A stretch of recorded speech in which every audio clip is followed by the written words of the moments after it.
Welcome back to the garage. It's been a minute since I've had the energy to make any kind of regular videos. I've been working through some health issues and that just takes away my focus. But today I want to get a couple of little jobs done on the Jeep, specifically around the windshield. Just a quick preface for the rest of the video.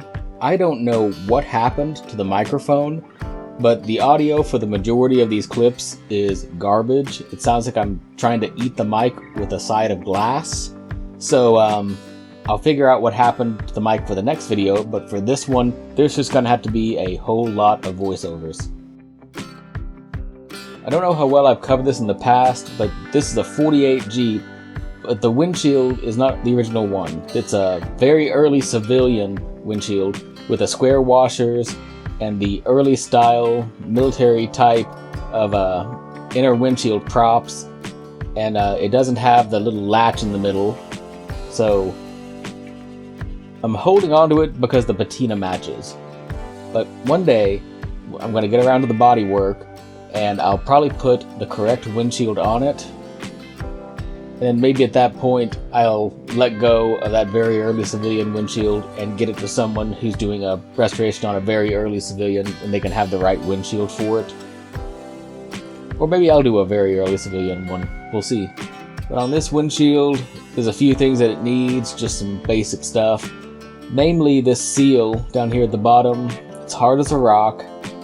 I don't know if you can see it on this camera, but I've got a scar on my finger right there where this actually cut me. There was a sharp edge. There it is. That edge was very sharp, and I went ahead and snapped it off so that sharp part wouldn't hurt anyone else. But the rubber is toast, it needs to go.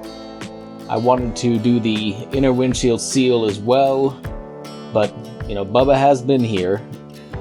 They put on some little steel pieces all the way around and it's riveted on, so that makes it really difficult.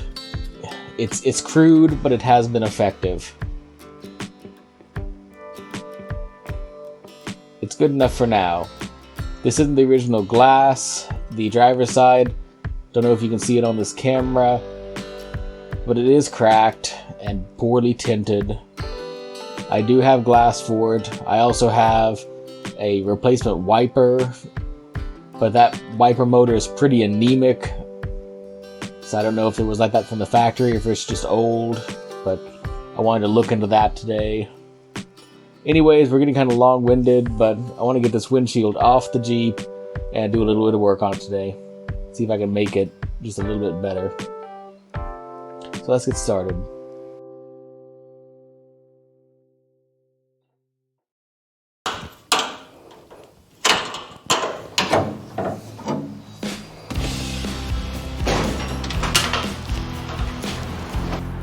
Struggled with that a little bit more than I needed to.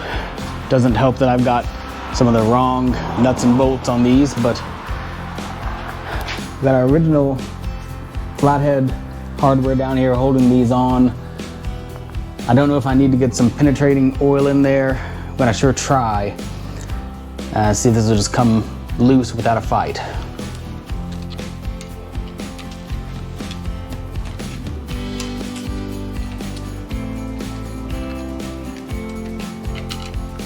I'm gonna just hope the rubber has shrunk enough over time that these will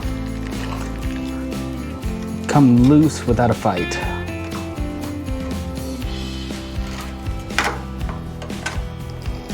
Well, 1 out of 20.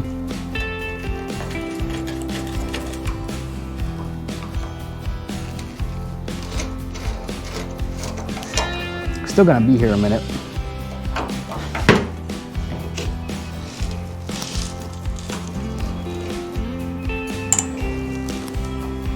It got painted at some point, so it's not original, but it's old.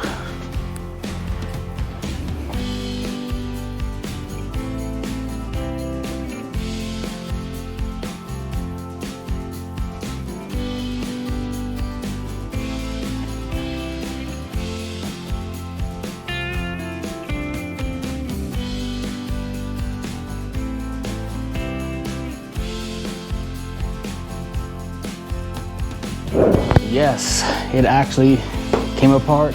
No more anything stuck in it. That's what I'm dealing with. Pieces of it just went everywhere. That was probably a bad move in retrospect, because now I have shards of hard rubber all over the place. But you guys get the picture. And some of you have probably dealt with this before. You know it's hard and useless. So let's find the other seal. I know I have it around here somewhere, but you know, because of the way it is, it's out there somewhere.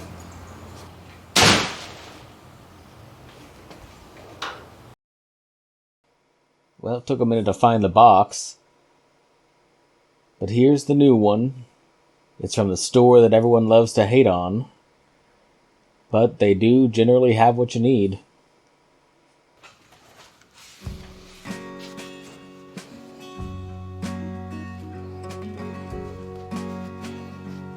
And I'm fiddling with it a bit here, but the holes didn't seem to line up at all. But it turns out I just had the whole thing offset by one. The holes on the ends are made to only line up one way. And I figured that out pretty shortly after this. I went ahead and wire wheeled those off camera. Their condition ranges from okay to eh.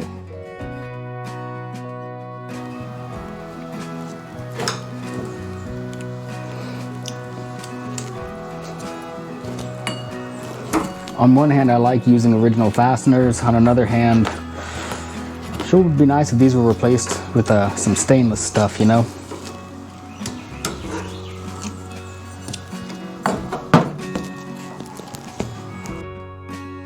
I was having some alignment issues here, and it took me a minute to figure out that, hey, this stuff is rubber. You can stretch it, and it'll probably fit better.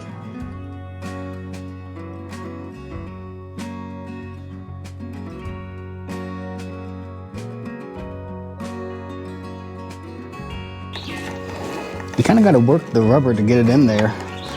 Good thing it actually has some stretch to it.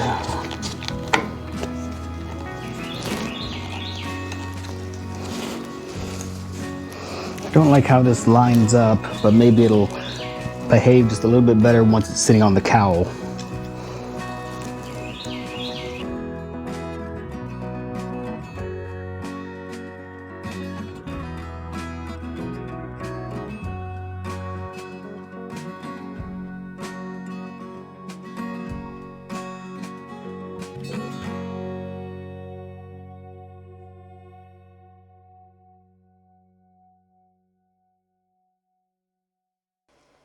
Well, there we go.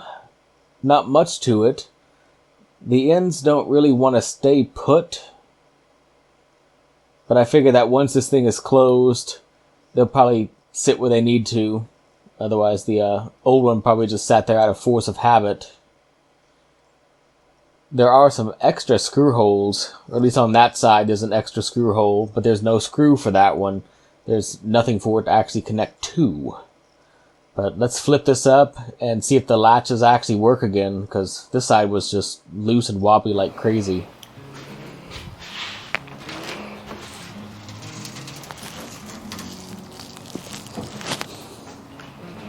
Get that other side. I definitely had to finagle this one a little bit so it would fit properly.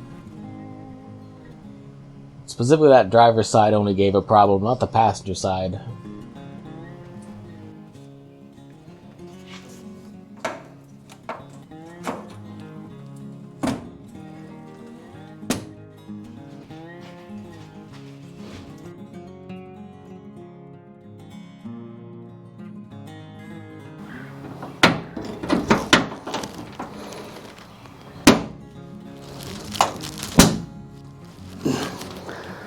Okay, that fits a hell of a lot more snug. Now it's not perfect on either side, but I think it's good enough.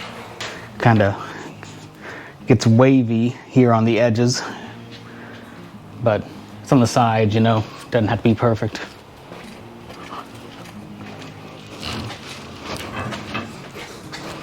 This side without the screw ended up the same way. It just needed a little bit of help getting there. All right. Way better. Well, that did end up having a minor impact on the alignment for the top bows for the canvas top. Specifically, that center support actually fits a lot better, but the side ones are going to require some adjustment. But I'll figure that out in a minute. Well, after a little bit of adjustment on the frame for the summer top, it does fit way better than it ever did. So I guess that original seal being garbage was having a lot more of an impact than I was expecting. Well, it's not as perfect as it seems. There's a bit of a gap right there, but it's still better than what was on there, you know. I can live with that, but you guys know me. It's killing me to not be able to just blast all the paint and rust off of this thing, do some body filler work on it, seal, prime, paint, make it pretty. But Patina's got a match for this one, at least where the project is at right now. Now I do have the seal that goes here on the inner windshield frame, but I'm really not sure how easily what's left of that original seal is going to come out. That's going to be a major undertaking, more so than I thought before, and that might even be complicated by the fact that Bubba has riveted some metal on here, and I don't want to take the metal off anyways until I'm able to do some welding and fill those holes. But that's kind of where we're going to leave it for now. Really easy one for today. You know, don't worry, there's more to come. I got the seals and the glass. I want to go ahead and do the glass because it's got this tint like that wide. It doesn't show up on camera. There's like that much tint on it, and it really messes up your driving in some conditions, I guess. And that crack is just driving me nuts. Plus it's delaminating and there's bubbles in it. And overall, it's just time for the glass to go. So, well, that's it for this one. Hopefully soon I'll get back on this windshield and get it taken apart, cleaned up, and put back together, and it'll be good to go for the next good while. But thanks for watching and dealing with the audio issues. I'll see you guys on the next one. Bye for now.